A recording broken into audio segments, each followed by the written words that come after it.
اعوذ باللہ من الشیطان الرجیم بسم اللہ الرحمن الرحیم وا اور لو اگر انا بے شک لکلی ہر نفس یا شخص کے لیے، اور اگر ہر ظالم شخص کے لیے، ظالمت جس نے ظلم کیا، ما فی الارضی روئے زمین کی دولت بھی ہو، لفتدت بھی تو بطور فدیہ دے دے، اور اگر ہر ظالم شخص کے لیے روئے زمین کی دولت ہو تو بھی وہ ساری دولت بطور فدیہ دے دے، وَأَسَرُّوا اور وہ ظالم کے دل ہی دل میں ندامتا پچھتانے لگے، لما جب کہ جب وہ دیکھ لے عذاب کو، جب دیکھا انہوں نے عذاب کو، وَقُضِیَ اور فیصلہ کر دیا گیا بینہم ان کے درمیان بالقسط انصاف کے ساتھ۔ اور اگر ہر ظالم شخص کے لیے روئے زمین کی دولت ہو تو بھی وہ ساری دولت بطور فدیہ دے دے، اور وہ ظالم دل ہی دل میں پچھتانے لگے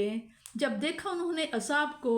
اور فیصلہ کر دیا گیا ان کے درمیان انصاف سے، وَهُمْ اور وہ لا یظلمون اور ان پر لا نہیں یظلمون ان پر ظلم نہیں کیا جائے گا، الا سن لو،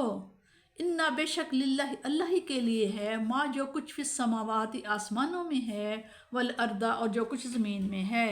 الا سن لو، انا بے شک وعد اللہ وعدہ جو اللہ تعالیٰ کا ہے، حق سچا ہے، ولیکن اور لیکن اکثرہم ان میں سے اکثر لوگ لا یعلمون حقیقت کو جانتے ہی نہیں، علم ہی نہیں، ہوا وہی یحیی وہی زندگی بخشتا ہے، ویمیت اور وہی مارتا ہے، والیہ اور اسی کی طرف ترجعون تم نے لوٹ کر جانا ہے۔ یعنی کفار آج تو مال و دولت پر پروانے وار نثار ہو رہے ہیں، اپنی عزت، اپنی سلامتی اور اپنے عیش و آرام کو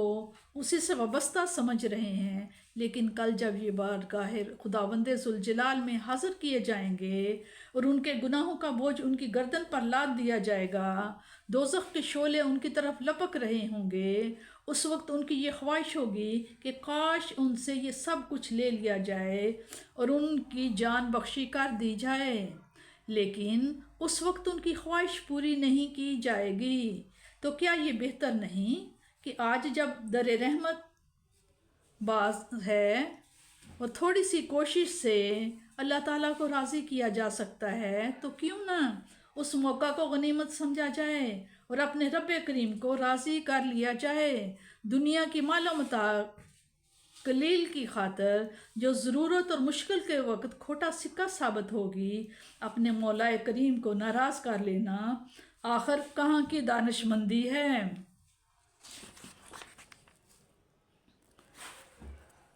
ابو عبیدہ نے کہا ہے،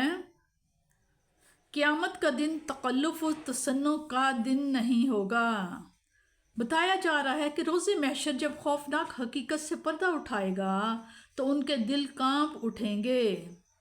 لیکن ابتدا میں ظاہرداری سے کام لیتے ہوئے وہ ضبط و تحمل سے کام لیں گے اور کوشش کریں گے کہ ان کا حزن و ملال ظاہر نہ ہونے پائے، لیکن جب انہیں بھڑکتے ہوئے شعلوں میں پھینک دیا جائے گا تو اس وقت یارائے صبر نہ رہے گا اور چیخنے اور چلانے لگیں گے۔ بتانا یہ ہے کہ جب زمین و آسمان کی ہر چیز اس کی ہے تو اس نے انعامات و احسانات کے جو وعدے اپنے نیک اور فرما بردار بندوں سے کیے ہیں وہ ان کو پورا کرے گا، اور بدکاروں اور نابکاروں کو عذاب کی جو وعید دی گئی ہے وہ ضرور ہو کر رہے گی، کوئی ایسا وعدہ نہیں جس کا پورا کرنا اس کے بس میں نہ ہو، اور کوئی ایسی طاقت نہیں جو اسے عذاب دینے سے روک دے۔